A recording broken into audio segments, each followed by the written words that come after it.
Hey, thanks for listening to the UDRcast. If you appreciate this kind of in-depth conversation and insight into recovery, make sure to sign up as a member. Most of our members pitch in $5 or $10 a month, the price of a few coffees. To make this happen, you can sign up at the website at Billwardlife. The UDRcast is not affiliated and does not represent any 12-step fellowship. I, Bill Ward, the host of the UDRcast, will be sharing my experience and my journey of recovery. That does include, but is not limited to, the literature contained in the Big Book of Alcoholics Anonymous and the 12 Steps.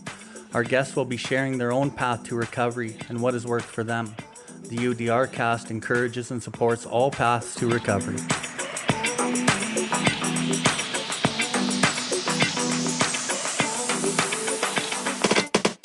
Welcome everybody to the UDR cast. UDR stands for Uncover, Discover, and Recover. My name is Bill Ward, and I'm coming to you from the recovery capital of Canada, Calgary, Alberta. Here we are going to discuss everything recovery, different perspectives, different experiences, both with the people I know and with others from around the world. If you resonate with anything you've heard on this episode today, we ask that you share it with anyone who you think may benefit from it. If you have any questions or comments, please find us at billward.life and send us a message in the info section. We'll get back to you as soon as we can. If you are interested in more recovery content, you can find the buttons for the YouTube channel and other social media outlets on the homepage, and you will be redirected to those platforms. We can recover, one person, one family, one community at a time.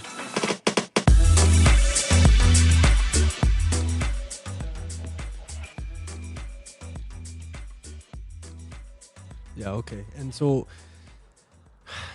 this, like, thinking about this too, when you guys go through with your sponsees, like the way that I was taken through, we get to that the alcoholic cycle part, right? Like the restless, irritable discontent, and the inability to differentiate the true from the false, and then the spree, and then the emerging remorseful kind of thing. My sponsor had me write this stuff, had 5 examples of drinking that I'd done, and actually write out in the circle on a piece of paper each one those. So now I can see it, right? Like we're talking about the alcoholic, but the way he explained it was now I'm involved in it. You know what I mean? I can't deny this. I can see this. And maybe it's more for the guy what doesn't really know anything about AA or doesn't really know anything about an alcoholic. He's hearing it for the first time, not the retreads or the guy that's dry kind of thing.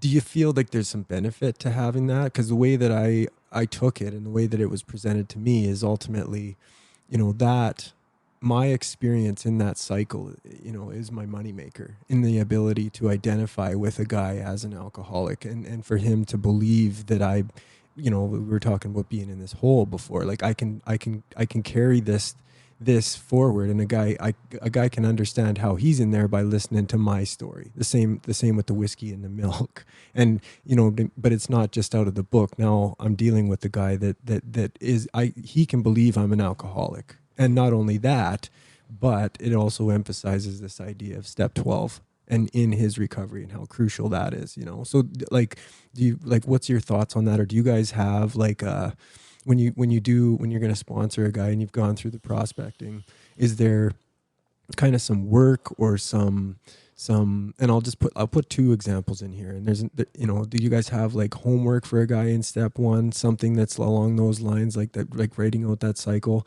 And also too, I've heard in past, like guys, I heard a speaker one time, and I love this because it is important, and it has been the difference in me as far as my understanding of this. He'll say like like Kevin had me call him every day for a week, and then he agreed to sponsor me if I could. So that's a willing test, right? Like I'm not going to if you can't call me every day for a week, you're not interested. But he also this one speaker that he said, you'll also be calling once a week 2 men whom I'm going to select for you, emphasizing that, I want this guy talking to other people that are God-centered men, 12-stepped, and understand the alcoholic essentially, right? Because now it's not just one guy that he can get this answer from, and it's me, and it's all me, and it's only me. Like, we get him kind of under this idea that there's pillars. So the question is, do you guys have any kind of tools, their homework, or is it just strictly reading what you guys do? Well, for me, as far as the alcoholic cycle goes, because primarily I sponsor in the defective character, even if I'm working with somebody who's struggling with the substance, this person knows within a certain length of time, you drink not because you want the drink, you drink because you act within your defects of character. And where I really actually highlight that is the Roland Hazard story. Like the Roland Hazard story, to me, working with the doctor's opinion, the alcoholic cycle, working with the step 4 and the step 5 and the step 6 and the step 10. Like, so when I do the alcoholic cycle, of course I talk about the restless, irritable, discontent. I talk about the men and women drink essentially because they like the effect produced by alcohol. And I kind of describe, okay, what was the effect that it produced when you liked it, when you were young? Well, it made me feel like I could talk to people. It allowed me to get, women or men or whatever the deal. It allowed me to get out of myself and be social. Oh, so you like the effect. Okay, and then down the road, what was the effect? Well, the effect was it allowed me to suppress my emotions. It allowed me to kind of deal with my kids. It allowed me, so it worked as a mechanism to kind of suppress how you were feeling. And then down the road, as they cross the line as an alcoholic, then it doesn't work how you want it to work. But your brain still thinks that you're going to like the effect produced. And you still do like the effect produced, but you only like it because it gives you relief for the first couple drinks. So I'm just going to kind of quote it. Men and women drink essentially because they like the effect produced by alcohol. The sensation is so elusive that while they admit it is injurious, the sensation that they used to get when it worked, bringing light to their life, social conviviality, fucking maybe it was the suppression aspect, maybe it was the, just blotting shit out. It produced the effect. But now the sensation that they're looking for is now elusive.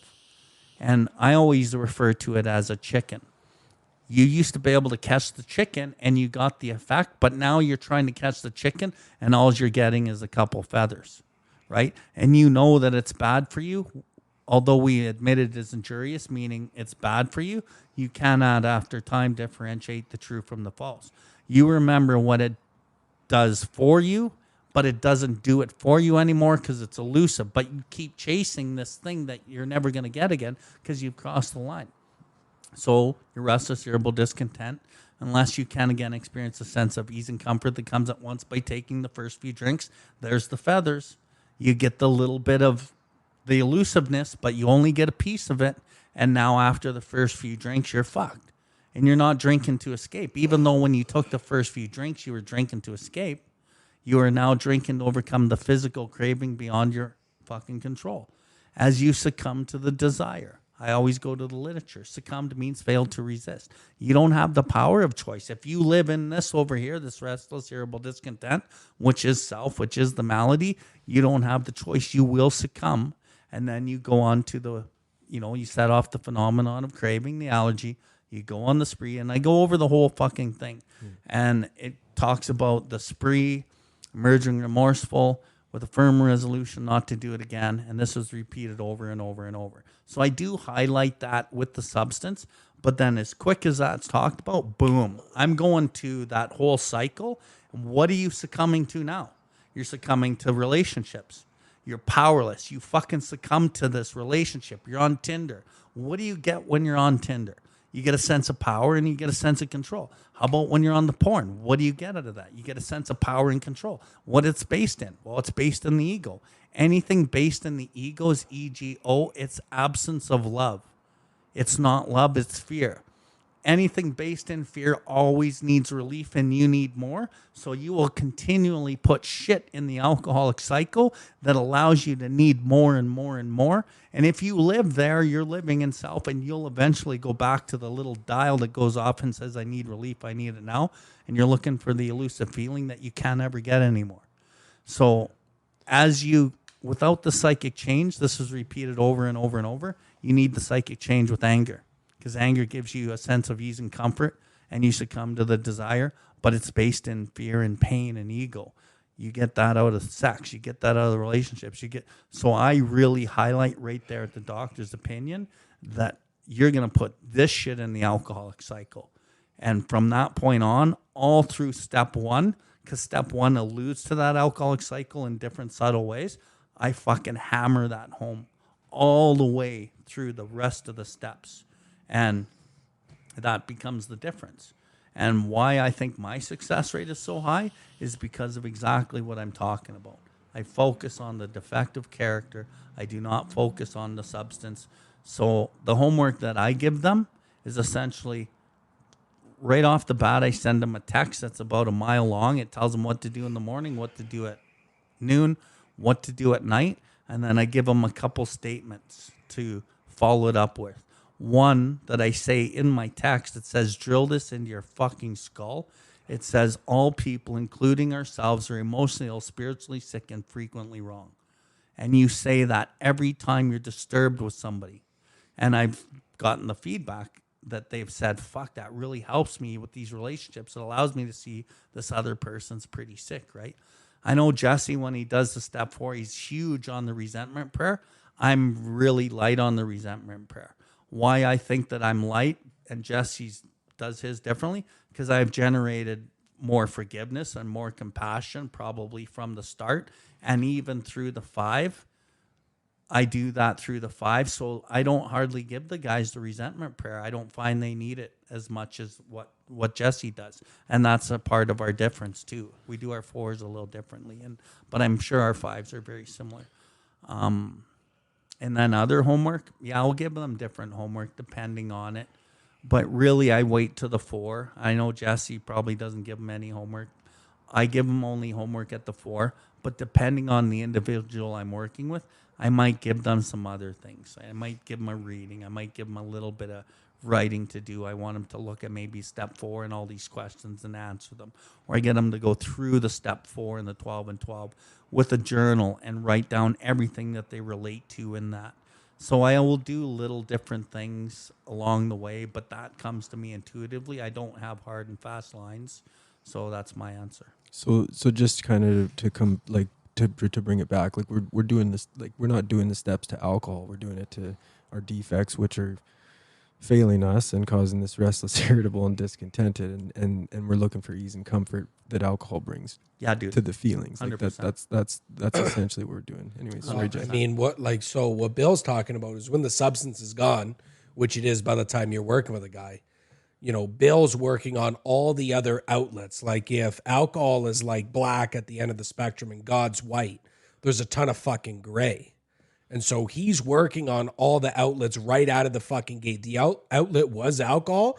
This guy needs to replace that outlet. It's supposed to be God. We all know it's not going to be God right away. And so Bill tries to rectify all the other outlets right out of the fucking gate. That's why he's talking about anger. He's talking about sex. He's talking about the defective character. Because theoretically, at that point, alcohol is not really the guy's fucking problem, right? It's going to be more self. So, you know, so we talk about the alcoholic cycle, you know, and you're chatting about, you know, your sponsor, just in this case, being able to sell himself to you that he's the real alcoholic, right? And so when we read Working with Others, there is a good clip of that shit in there. Yeah.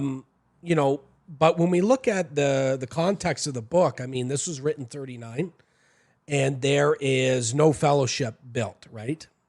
So, you know, in 2023, when I go to a meeting, I pretty well have to share. Like, that is my purpose. My purpose is to be there specifically for men. That's why I'm there. I'm not there to see buddies, although that might be a secondhand benefit. I'm there to share. I'm there to relay a message. And why I want to do that is for when I chat with men after this meeting, I don't have to sell them that I'm the alcoholic. When I got up to the fucking podium, that was my shot. I have everything to stand on. And now from that, I could talk to these guys about them. I could ask them the questions. I could probe them. I could prospect. So at no point through the step 1 am I selling them that I'm an alcoholic, because I try and do that. That's a kind of part of the prospecting. That's outside the book. You know, I will give them some experiences for fucking sure. just to relate myself to the information and try and get them to relate them to the information. This is a big piece, but I don't necessarily use it so much in the relapse cycle. The time I spend most on is the spiritual malady. The rest is irritable discontent. That piece, because that heads the procession, by the way. For without that piece, there is no alcoholic cycle. It's fucking done. It's fucking arrested. What do you think we've done? How do you think we have almost double digits of recovery? It's solving that. Ta-da! There it is, bro. This is why it's a race. It's a race to 5 with these guys. Yeah. That's what it is. And why? Why is that? Because we want to arrest that fucking spiritual malady right the fuck away, man. Yeah. For without the spiritual malady, there is no real dishonesty for a drink. Without the spiritual malady, there is no sex addiction. There is no gambling. You know how I know that? That's how I've rectified that. Dude, I've come here like this meeting that I went to, I had to laugh. Cross addiction was on the fucking thing. And when I go to a 3-topic discussion meeting, I never talk about the other 2 subjects, ever. If there's a step on the wall, that's where I fucking dig in, dude. Not talking about humility and fucking gratitude, right? Because every fucking, of course, of meeting. Yeah, of course, it's like fuck off, right? But cross addiction, dude, I came here a fucking sex addict, a gambling fucking degenerate, an alcoholic, and a fucking addict. I mean, wow, fuck could I ever feel unique? I've rectified all that through the restless irritable discontent, solving that spiritual malady, right? Through this program specific, although I go to other fellowships, right? So that's the big one. And we'll spend a lot of fucking time on that. If I'm relating to anything, that's what I want him relating to. Yeah.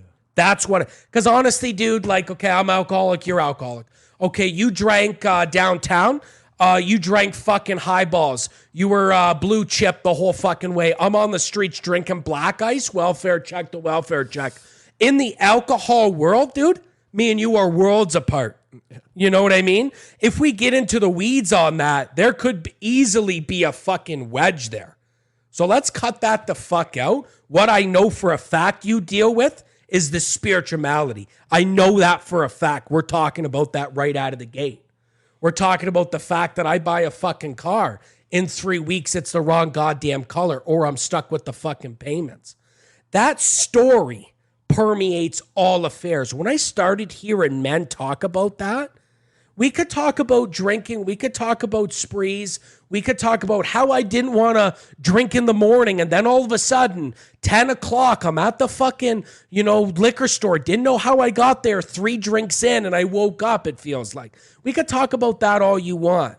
We start talking about what it's like when I'm fucking dry. What that fucking feels like. How you look at me the wrong way. I'm 0 to 100. How I'm not comfortable in my own fucking skin. Feels as if my skin is fucking crawling, right? We talk about the discontent. Nothing's right. Nothing will ever be right. When men started talking about that shit, that's what kept me here, dude. Yeah. Not the fact that you fucking have a beer the same way I have a fucking beer. Or you could do blow, or you could do this, and then and then what, That's 3rd tradition. Bill will talk about that 3rd tradition. That's good, though. Yeah. I mean, a lot of times it keeps it keeps a man coming. He feels like he's whatever, a part of blah, blah, blah. You start talking about that restless, irritable discontent. I mean, that's what really clinched me. At least to my sponsor. He's talking about shit, dude. I've never heard a man talk about that kind of shit in my fucking life. And that's the kind of shit that's dogged me my whole life, and I didn't even fucking know, man. That is what makes me at the jumping off place. Fucked if I do, fucked if I don't. I am fucked if I drink. Between all of us here, I'm just as fucked if I don't, man. Be honest with you, I'd rather drink than be dry. Yeah. I'd rather blow my fucking brains out than deal with another 3 weeks of this fucking shit. My threshold for the rest of this irritable discontent is absolutely slim to fuck all nothing. And I will do whatever the fuck it takes to get away from that. It's by the grace of God that I no longer go to the fucking drink or drug. I no longer go to the fucking prostitutes. I no longer have to go to black or red. You know what I mean? I love it. So restless irritable discontent. I spend a good clip of time in that. Then what I'll do is I'll go through the dishonesty, right? We'll go through the allergy to the body, first drink, right? Then I'll go through the allergy to the body. Then I spend a lot of time in the spree. Because this is in the doctor's opinion. That's really what we're chatting about, right? We're chatting about, I put the drink into my system, phenomenon of craving kicks off. That phenomenon of craving centers in the body and does not center in the mind. That's the whole premise of this fucking chapter, dude. A lot of guys think, just as a blanket fucking understanding, they think once they kick this off, they truly believe, and whether they say it to me or not, I know that they think they could shut this off in the mind. I know they think that. Yeah. You know, I put alcohol into my system. They're like, just what the fuck are you talking about?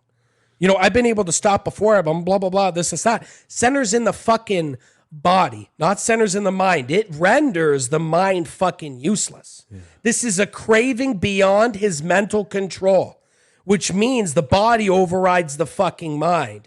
And then so from that conversation, which is all of fucking, this is all of, you know, the doctor's opinion, starting off with the first number of chapters, when the idea of the phenomenon of craving is first introduced, that's where all this happens. Then I reintroduce it into the spree, and then I go into 151. Yeah. Right? Whether or not he's a retread, whether he's wet or not, depends upon, depends if I'm going to start reading the, the boy who's whistling in the dark or not.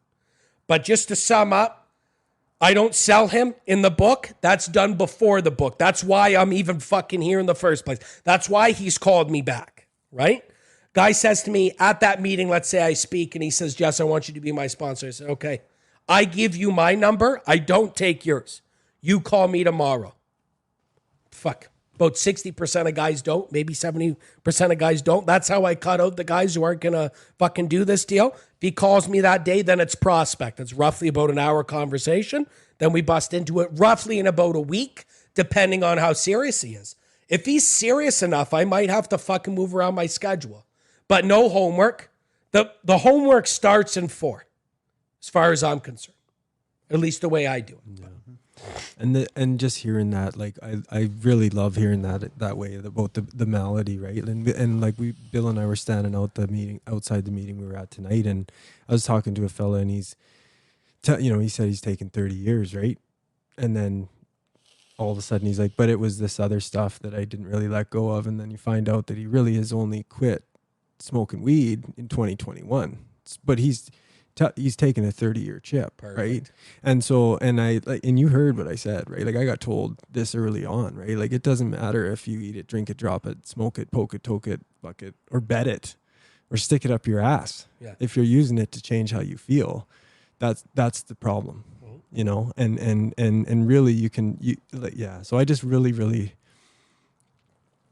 I really appreciate like listening to this and hearing this and being at a spot where, you know, the things to highlight, you know, especially in early, because I'm not even at the spot where I've pulled guys through or taken guys through the deeper steps, right? And so maybe I don't know how long we're going to do this, but maybe like one of the final kind of questions or whatever can just end up being something along the lines of like, when you guys are going through this, you know, how often, like one of the things I love about my sponsor is I can believe the man, right? Like I see his defects, and then I see him talk about it and make amends. And I love him for that. And because it's an example, and he's done it, he's chairing meetings and do it. And then talk to me about it after. And all of a sudden I'm witnessing this, and it's a beautiful thing because the man's human, you know, and his humanness is what I need to see. Right.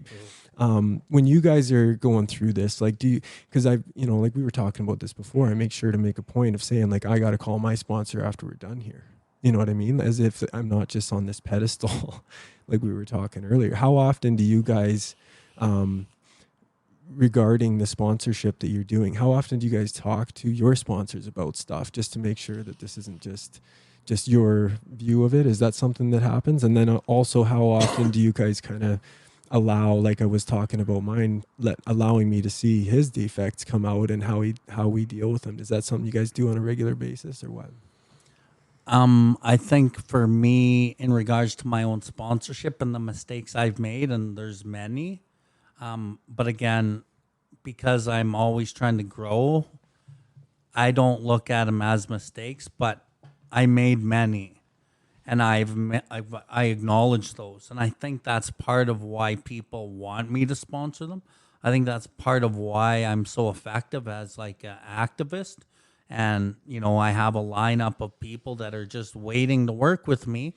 that I can't help. They just fucking want to wait. And it's because the authenticity of my willingness to fucking call myself out on my own shit if I have to. Mind you, I can't always see it either. So yeah, I have a sponsor. I typically meet with him every 2 weeks. This little stretch of time, it's been probably more like a month. I was sun dancing and went and helped at another. And prior to that, I told him I couldn't meet him because of these. I haven't re-engaged and said, hey, I need to meet with you again. But I do have some definite things I need to talk to him about. So I will be consulting with him again soon. But so yeah, I am working with a sponsor. I pretty much always do. There was a period of time through my probably my fourth and fifth year ish where I didn't work so much with a sponsor, although I had one. I didn't rely on him as much as I should have. I did have some other really good pillars, and so yeah, and I've had people, like, the thing about me is I have a personality that people see when I'm at the meetings. And then until you get to know me on a personal level, you don't really see the depth of my vulnerability and what I'm willing to share and fucking how I'm going to share it. I had somebody send me on a message on Instagram that was at a meeting, and they said to me, like, holy fuck, you're courageous. You got a lot of fucking courage, man, to say some of the shit you say about yourself and about your life that I can't do or people can't do. Like, I was just at a meeting like 3 weeks ago, and I shared shit that I never would have shared. It was a small meeting, or else I wouldn't have shared it. And it was fucking like real, man. And it was like, I don't like this about this. And it's like a big part of my life. And people are like, whoa, fuck. And so I'll do that, right? I do that way more privately with my sponsees than I do at meetings. But I do it. I want to kind of just finish with this one thing. Earlier, we were talking about sponsees. I have sponsees that ask me how my life is and how my days are. And dude, I don't entertain how my life is and how my days are to over and above like a certain level. That's not important what we're doing. How's your day? What's going on in your life? Don't ask me what the fuck's going on in mine. And that has been a boundary that has been difficult to set, but I've learned how to do it in like a good way. And sometimes I just tell them, that's not what's important. How's your day? Right. Yeah. But that's something that I wanted to kind of talk about earlier. That's it. I love how you're answering that would have been one of the questions too. So, cause that comes up a lot, right? All of a sudden it's like this, like I've heard your guys talk to me and say, like, when I call Jess, it's a fucking transaction. Like, we're in and out of what we're talking about and into the solution. This is how I see it. Fuck off, basically, right? And that's because you got a bunch of sponsees. But being and then that just speaks maybe towards the what you were talking about, this emotional attachment, right? If this is a give and a take kind of thing, and all of a sudden we're it's about the relationship, not about what we're trying to tackle, which is then they're starting to give you advice and how you should live your life and fucking, and it's just like, shut the fuck up.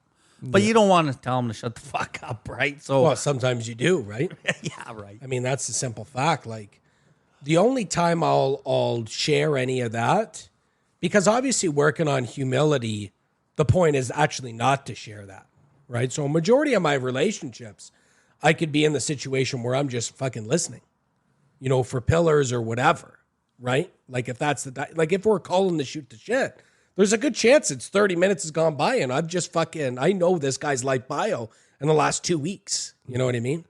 Now, for me, I've had 2 sponsors, one of which sponsored me wet. I shouldn't say wet. I'd say retread. He sponsored me retread, successfully 12-step. Then I had a sponsor that I used as a spiritual advisor. We parted ways maybe 3 years ago. And since then, what I've done is I've collected guys for specific things. So what I have career guys. So actually, your sponsor is who I use for my career. We're in the same industry. So a lot of questions that I have that's around that, I'll use him for that. For relationship, I have guys for that, right? Other than that, just about any of these guys can be used for dishonesty. That's the biggest thing, dude. I don't need a guy to tell me how to use this information and how to run a program. And in fact, I haven't need that for quite some time. What I do need is dishonesty fucking always, dude. That's actually what these guys are for. Past a certain point, that is what a fucking sponsor's for, right?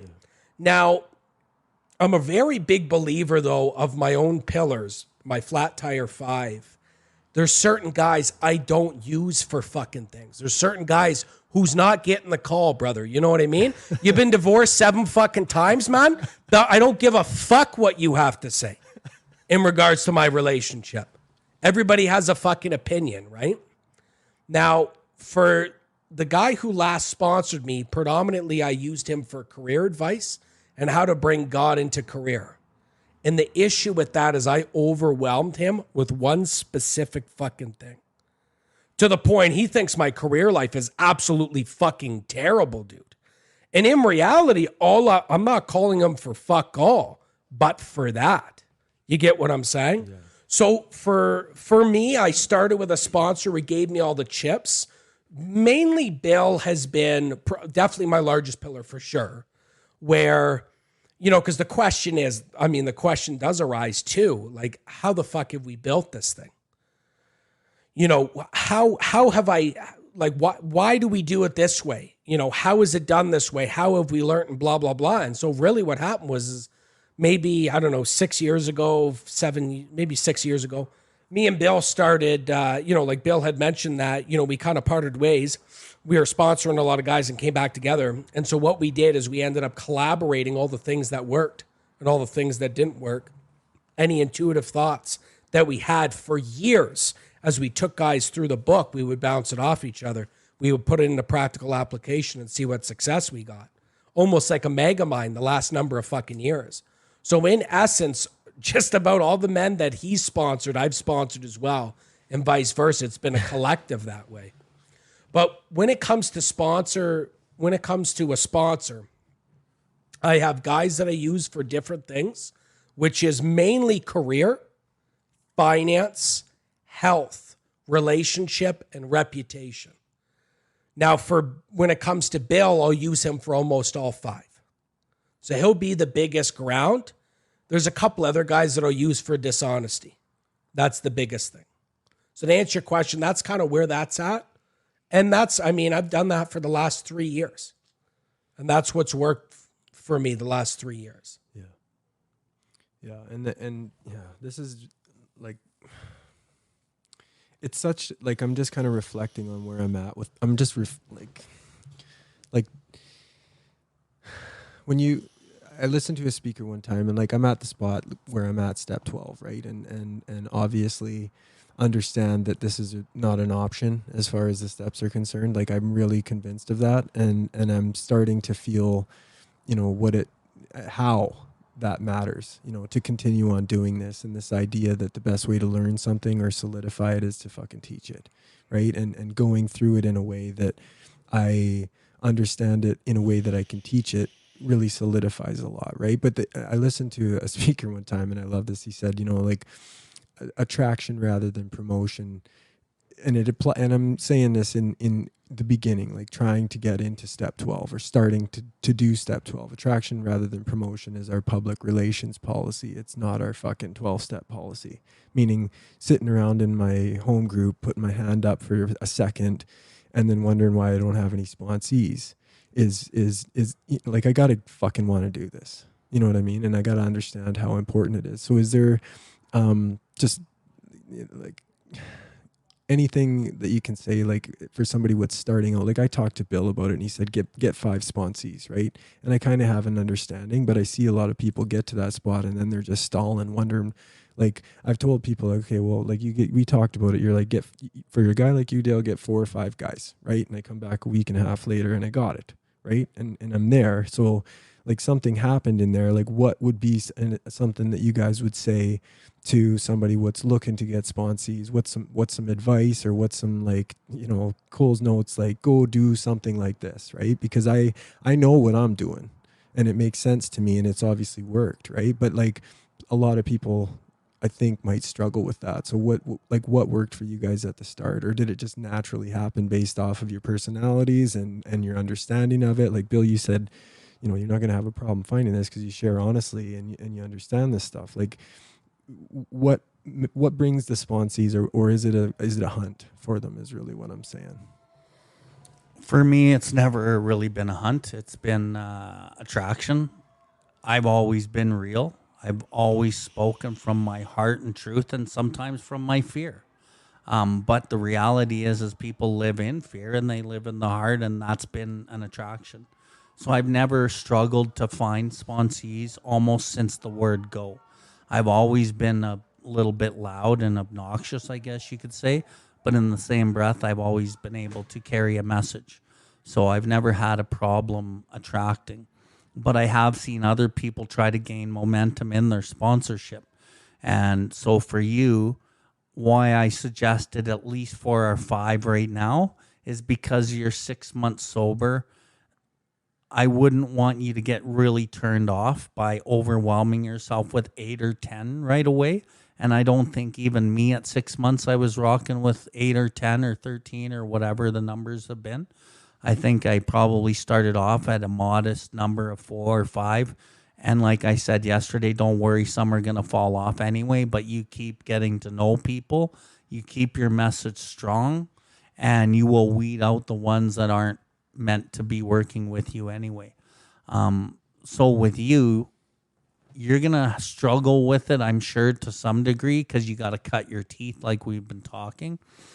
But over the time into your next 20 sponsees, you'll start honing the system, then it gets easier. And then in the later 20, as you're going from 40 to 60, you're settling in, and you have a system, and you know what to put up with and what not to put up with. That's not to say there's not still a lot of learning to do, but you got a system that you're comfortable with. And like Jesse talked about earlier, when we first started doing this, we didn't know what the fuck we were doing. We just did it. And through the trial and error and the slings and arrows, we've been able to develop our systems. And the cool thing about us, we've been able to bounce things off each other that helped hone our systems even better than somebody who's trying to navigate it on their own. But the thing about you is you have us here. You've been using me, like you can use us, and we'll help guide you based on what we've learned, right? But for other people, I think the IV drip of sanity, and this is a line I steal from Jesse, has been sponsorship. It actually balances my career, my relationship, my recovery, my relationships with my kids, although that one sometimes has had rough edges on it because my kids and my family think that probably I should spend more time with them. And in some ways, I've learned hard lessons that, yeah, I should. But I'm just still learning, right? But they've settled into like, this is what I do in my life. Jesse's girlfriend, wife, soon to be, has settled into this is what he has to do. And when I don't sponsor, when I start seeking the goals of what I want in life, dude, I start getting sicker and I feel it. So I've learned that, no, this has to be a mainstay. And maybe it's not 10 to 15, but maybe it's a fucking solid 6 or 8. Mm. And like, I'm pretty good with working with 6 or 8. I don't even know how many I got right now, but I bet you I got about 8 right now. Yeah. And I've been in the book every day for the last few weeks. I'm in step 1, step 4. None of them are brand new. They all have time in. So I'm really working on the defective character. And the thing with working on defective character with people that already have some time in, I can sometimes just go and shoot the shit like this and talk about life. And I'm not worried that they're going to drink tomorrow. So there's a bit of comfort in that, right? But that's not to say I get too comfy in that, because I could sit there and talk all day about shit. Where the difference is being in the material and being in the work.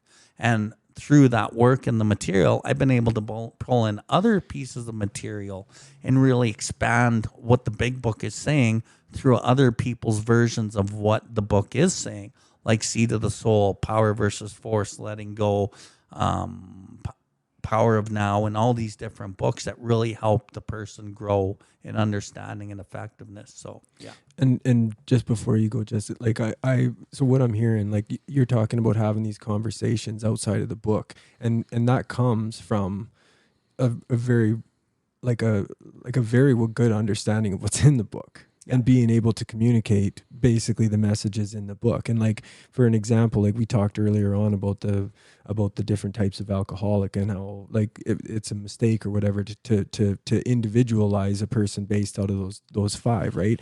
And I'm sitting here comfortably not needing to talk about it because being in the book, you can't mess that up, because the following line right underneath of it is, it doesn't matter what kind of alcoholic you are, we all drink the same when it kicks off, right? So that just kind of speaks to the importance of doing this from the book rather than from my opinion of it or my uneducated, studious understanding of the material, right? And I just, that's important. I feel like 100%. and I'm told that like straight up, like we go from the book, right? 100%.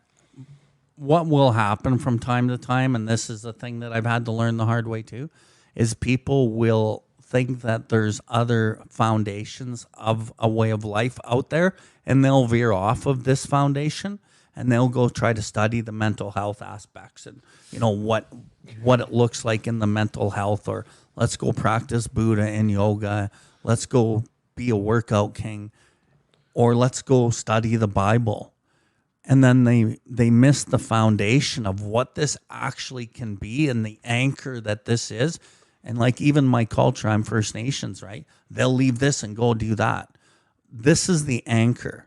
And without this anchor, that other stuff doesn't give you the effectiveness that it could without this as the anchor.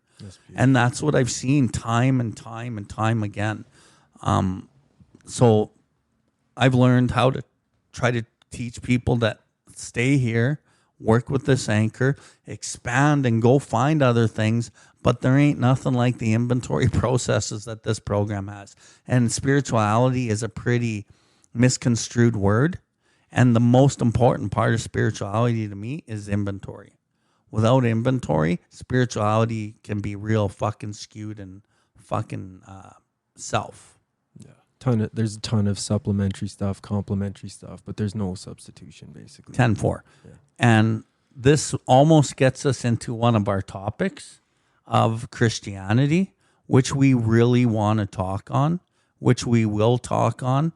I will try to get you back right away, Jesse, and you, Dale, because I think this is a good little mix and we still got more to talk to, I feel.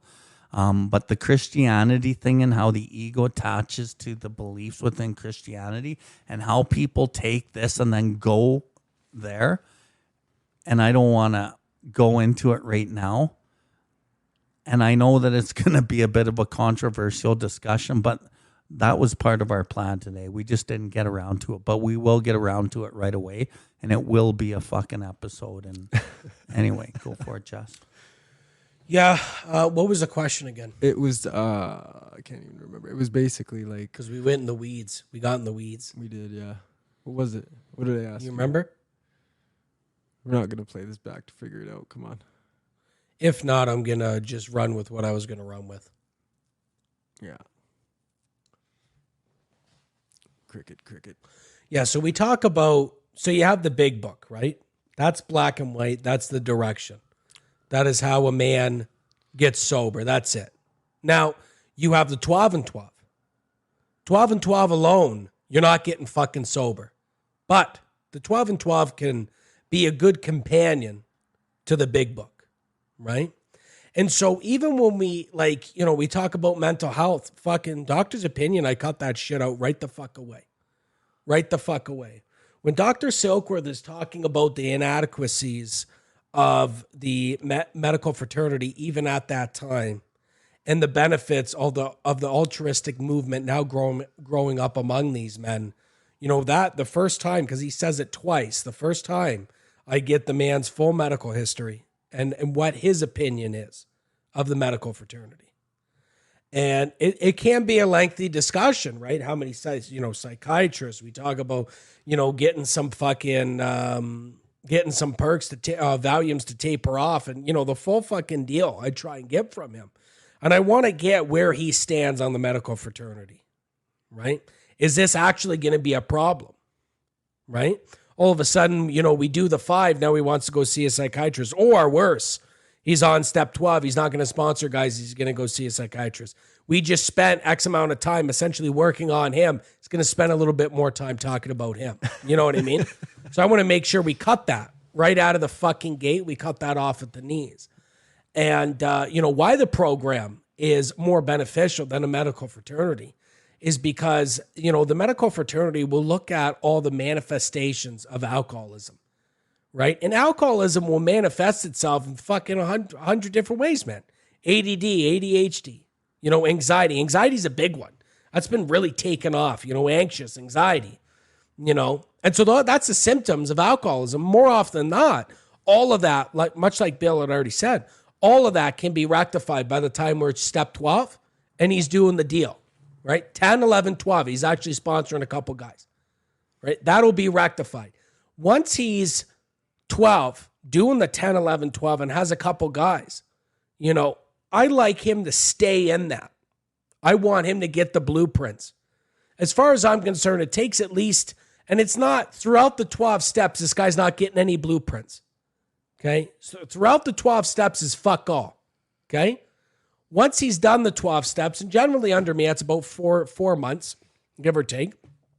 Tack on another 2 months, and maybe he's got a couple sponsees. It's almost from the 6 months of him having a couple of sponsees. Now it starts, right? So quite often, let's say if the guy's having issues, with a spouse or, that's a classic. If he's having issues with a spouse or if there's big decisions that we might have to make, I want him to put action for that year. A couple of guys, now it starts. That's where we're going back and forth. Maybe weekly, maybe bi-weekly, we're trying different action, living amends, at least in that specific. And then if it doesn't solve from that point, year from there, then we'll look at making some fucking actions, right? So that's an example of that. Now, what the fuck was the question again? Am I going to, substitutes.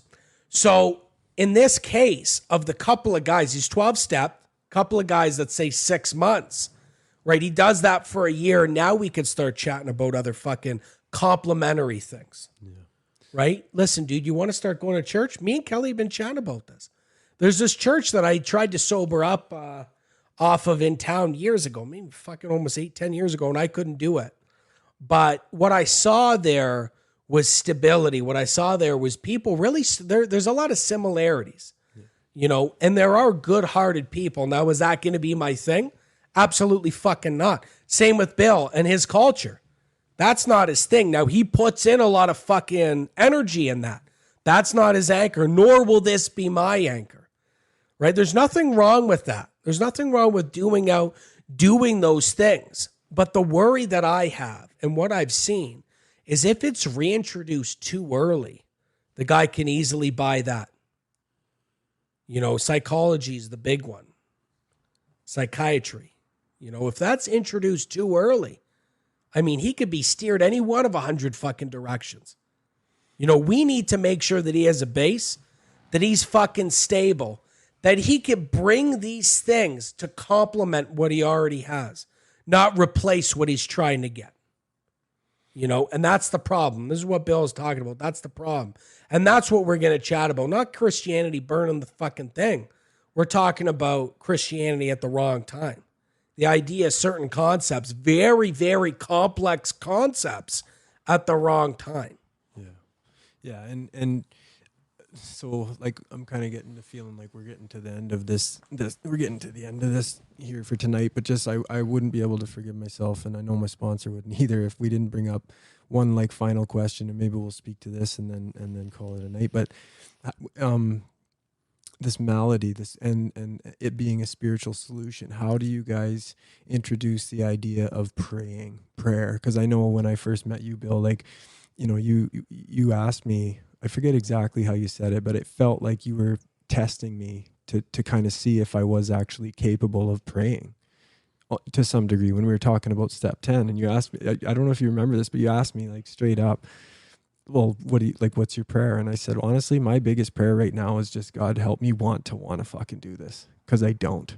right? And you told me like straight up, like, that's good, that's perfect, that's great for where you're at. But is there an introduction to prayer that you guys do? Because that being the solution, I mean, it's got to be somewhere in the beginning. There is a huge highlight, I'm assuming, but from you guys, because I know there was from my sponsor, and it was right away, you know.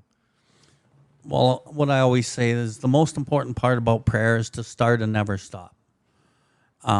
When we or people first start praying, there's a lot of selfishness and conceit in prayer, of praying for ourselves, and we always want things for ourselves, and we're praying for other people to get what we think they should have. The book is really clear on never are we to pray for ourselves, except how our requests bore on our usefulness to others, and only then may I expect to receive, and that would be in great measure. So that's a direction that comes out of Bill's story, but it's still a direction. But he really emphasizes that direction in step 11 in the actual directions of our literature. You know, we conclude this period of meditation with a prayer that we be shown all through the day what our next step is to be. Reminding ourselves that we never pray for ourselves, except in how we can help somebody else, essentially. I'm paraphrasing. But those are directions, and that doesn't come naturally right off the bat. And I think there is a way to pray that it comes over time. So however it starts, and that's fine, because learning how to pull on a power greater than yourself is the goal. And today what I teach people is I say, don't even pray for you to ask God for his strength. Say, God, give me the strength. God, give me the willingness. God, give me, because then I still am fucking doing it. If I humble myself when I say, God, can I borrow your strength? Can I borrow your courage? And can I have your clarity? So that I'm like staying small and I'm asking for something from something greater than myself. It keeps me small. So I think over time we will learn how to pray if we're invested in working the program. If I'm working the theory of the program, a lot of these non-effective traits get embedded in us, and then they carry through the rest of our recovery based in theoretical. And what this brings me to is we could wish to be moral, and we could wish to be philosophically comforted. We could will these things with all of our might, but the needed power, God's power, wasn't there. As marshaled by my own will, marshaled coming from the term martial law, I'm marshaling my own shit still. But I fail, and I fail utterly. So eventually I really need to pull on actually God's power, and not a theoretical or ego-sensed God's power, like for real. And the only way that happens by working a practically applied recovery program that has definite do's and don'ts, and all the do's are in the book. And when you follow the disciplines of the book, the results come. When you follow the theory of the book, a lot of it's still based in self, and the results don't come. And that's how I see it. Yeah, just avoiding just holding on to the ideal of God. Yeah, dude. Yeah. What's the question again? So in release, when you're sponsoring guys, do you bring, like, how do you introduce this idea of, like, we're talking about a malady, right? So the prayer portion, how do you introduce that to new guys that might be struggling with it? So how I'm a firm believer that the book and the way that it's set up is to unlock one into another. And so when it comes to prayer, depending on where the guy's at, whether he's wet, whether he's whatever the case may be, how quickly I'm going with him. It's quite often that we will be, in step 3 within 3 weeks. That's when it gets introduced. I don't talk to him about God at all when we get together. I don't talk to him about prayer. None of that. None of that's introduced. I don't want him to have that solution. That's not where we're at. We're in the fucking problem. And so the way that, although I say that, right, and that's what the conversation is going to be based on, the book doesn't allow that, right? So we will go through, like I mentioned, like if it's going to be 3 weeks, we will go through the doctor's opinion, which should be a fucking dismal conversation. Very dismal. If he's understanding what we're talking about and he's fairly humble by the time we get together, there's no fucking out for you. Okay. Then we go into there's a solution. Half of that chapter is just that. There's a fucking solution. It's very fluffy. Talks about why the fucking book's written. What does a 12-step member look like? You know? And then from there, after that, we bust right into the mental blank spot. You know, we're busting into the dishonesty, back into the fucking problem. Well, what's the next chapter after that? We agnostic. Now we start chatting about your solution. Now it gets a little bit fucking lighter for the guy. Yeah. You know, the book is written in such a way that if he's coming to me, like Bill had talked about, you know, this guy being cut. I think even you had mentioned that Bryce chatted about that. You know, if this guy's badly mangled, we're taking this to fucking fourth gear, dude. We don't let up on that, right? I kick it into fucking overdrive. You know, I mean, if a guy tears up, so much the better. I mean, really, that's what the fuck we're looking for, dude. That's the only real way that we are going to get down to this gut level concession or a concession to the innermost self, which is step one. Make no mistake. That's what we're trying to get here.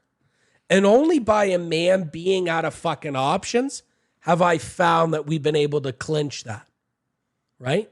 We'll talk about prayer, fucking sure. But it's sure as fuck not going to be now, pal. There's no solution for you, right? And then from there, by the time we get there, it's a life preserver. It's step 3, right? And so that's going to be all the way up until 11. Once we get to 11, I don't want to fucking hear this man talk about prayer. I don't want to hear it. Just had a conversation with a guy today. And I told him, like I tell majority of my guys, I want you to cut out 3. I want you to cut out 7. Now that we're on 11, I want you to solely get into the blueprint. And mainly we're talking about 24 hours ahead, right? Which essentially that process is prayer, meditation, prayer, right? The prayer is going to be just in its essence, you know, allow me to keep selfishness out of this meditation. You bust into the meditation. If you hit indecision, you go back to prayer, then you go back to your meditation. That's where you're trying to get your intuitive thought in your meditation. Then you cap it off. You know, allow me to be helpful today, right? Allow me to pack into the stream of life, whatever. Then your intuitive thoughts come.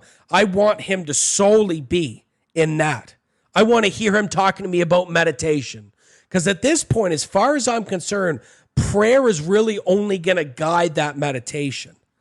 Now, there's prayers that I could use that are step 11, that are after a 10th throughout my day, right? Now, that could be the God save me from being angry prayer. That could also be the thy will be done prayer, right? Pause when agitated or doubtful. Again, that's after a 10. That's not going to hold you at bay. You do your fucking 10, you're still dealing with remnants of that. Then there's some prayer, right? There can be some meditation. But why I focus so much on the, you know, on awakening is because that's actually how I meditate. That's how I meditate. Prayer, meditation, prayer. Been doing that for fucking years. That's my meditation, bro. Yeah. Right? I pray to kind of get a little bit more centered, then dip into it. Then if I get off-centered in that meditation, then it's going to be prayer. I cap off that meditation with prayer. So as far as I'm concerned, 11 past, if it's just prayer, it's dickless. You're missing a major fucking part, man. Major fucking part. And I don't know how many guys, you know, they'll call me and, you know, they'll be all banged up. Maybe I sponsored them, you know, got them step 12 fucking a year ago, you know, and I know it's been touch and go, the program, and, you know, they're missing some aspects. Definitely by the time they call me, they haven't been doing the 10, 11, and 12. And that's really going to be the first fucking conversation is, you know, okay, well, what's your fucking disciplines? And I'll always, well, I do ton of prayer. Yeah. Right? And it's like, dude, I don't want to hear that.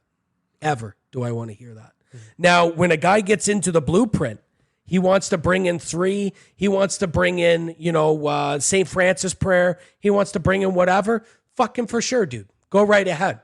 But not before you understand the blueprint and understand the pure directions on what this is.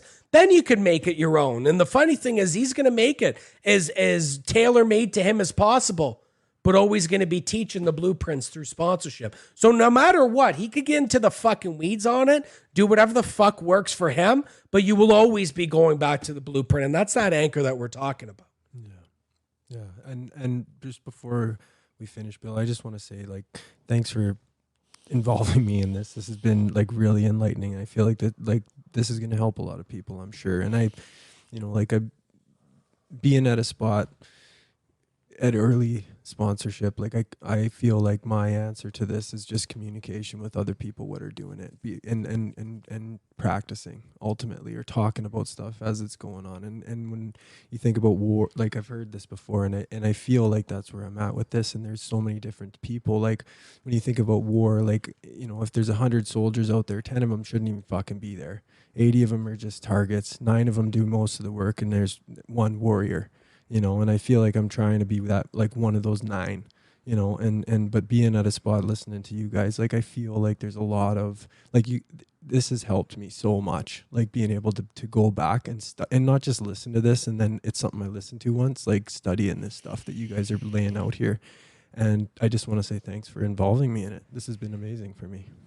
Yeah, bro, it's been amazing having you here. And just before we shut down, like, Jesse is a technical fucking wizard with the 11, and he only gives his guys the exact directions in the 11. And so maybe at some point in this we can kind of go through that a little bit, because 11's a pretty misconstrued step as far as, like, it's a philosophy step. But Jesse's really been able to, like, hammer out the directions in that, as the book is a set of directions, but a lot of the fluff gets fucking kind of built in there. So, yeah, dude, it's been a pleasure having you, and it's always a pleasure having Jesse. And anyway, I just want to shut her down. Jesse, you got any final words? No, just happy to be here. And with that, we'll just shut her to the fuck down here. Okay, everyone, thanks for coming. Have a good night. All the listeners out there, fucking we love you, and stay awesome. Ciao. Thank you for tuning in to the UDRcast. We hope you have enjoyed this episode. The viewpoints and the opinions expressed today were solely of the individual sharing them. If you resonated with this episode, please follow us and share this link with anyone that may benefit from it. Please visit us at Billwardlife to see everything that we have going on. We can recover, one person, one family, one community at a time.